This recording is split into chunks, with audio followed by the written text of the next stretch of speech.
Hello and welcome to week 2.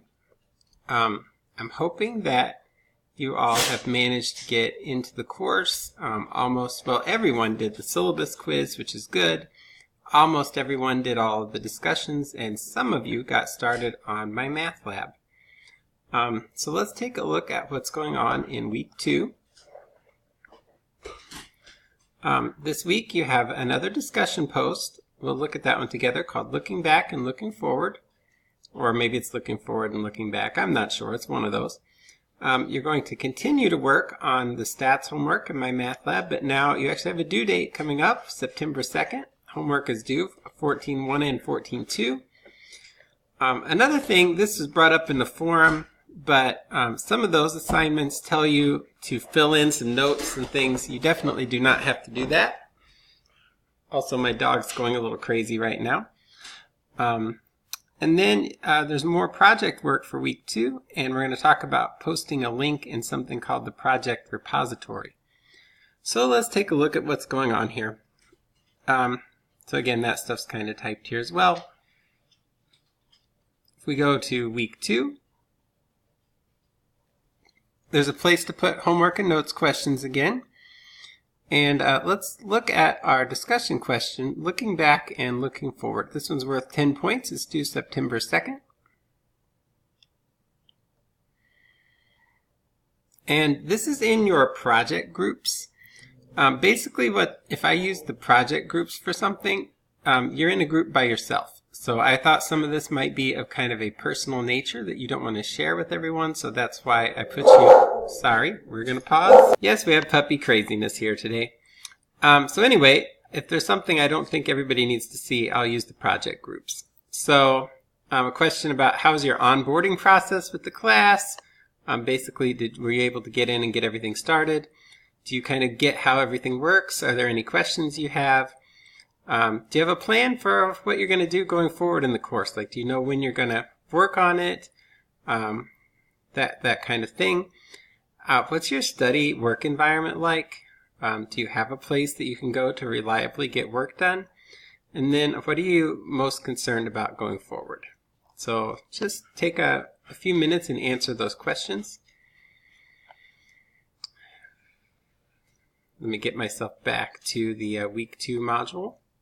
By the way, I'm not going to repost all of this chapter 14 stuff that's up here in week 1. I will drag up the 14, 3, 4, and 5 stuff so you can see that as well. I'll probably just drag all that up to week 1 here in just a minute as well. Let's take a look at the project instructions. That's the other main thing for the week. So I have, again, made a little bit more of this visible to you. So week 2 and 3, use rcdb.com to find and record the height, length, speed, and number of inversions of all of your roller coasters. Record this in a spreadsheet. Don't include units in your spreadsheet. If you put like 456 FT, that will not work, okay? Another change this semester, in the past I've accepted Google Sheets or Excel. We're just going to Google Sheets. It works much better for sharing things. If I do code for people, everybody will be using the same thing. Google Sheets is free. So that's what we're going to do. And then it says, please post a link to this sheet in your project. I'm going to change that to repository because I changed the name of it after I wrote this. Thread. A link to a sample sheet is below. Make sure you have 5 separate sheets in your workbook.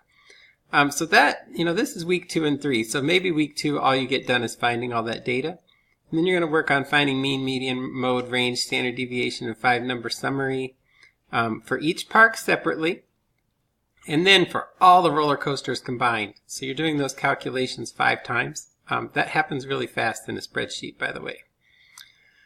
Now, you can look at my sample spreadsheet.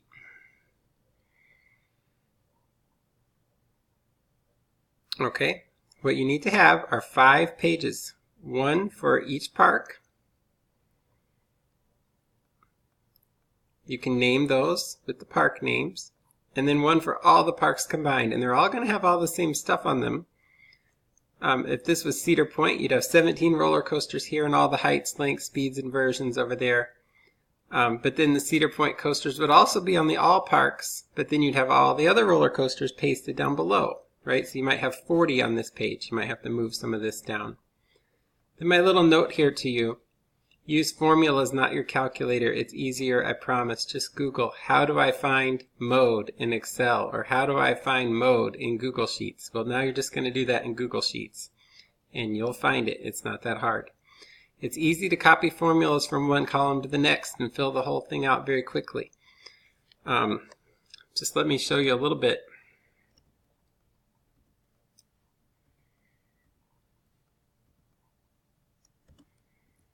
Here's a little data. Average is very simple, equals average. And once you have that, if you want an average of all these other columns, you can just paste it across, or you can drag it across, right? And now in those you see it's doing the average of the ones up above. So it's really easy. If you find the command one time, you can just drag it across and find it for all of them. That's true for all these things. It's totally worthwhile to do statistics on the spreadsheet. So, okay, that is what's going on with that. Let's look then at this discussion called the project repository. Okay. In discussions, you have the project repository, and you can post in here. And what you can do really easily is if you have in Google Docs or Google Sheets, you're probably going to be using both for this. You want to make sure anyone with the link can view. And what you want to do is send me a shareable link up here. So get a shareable link, anyone can view.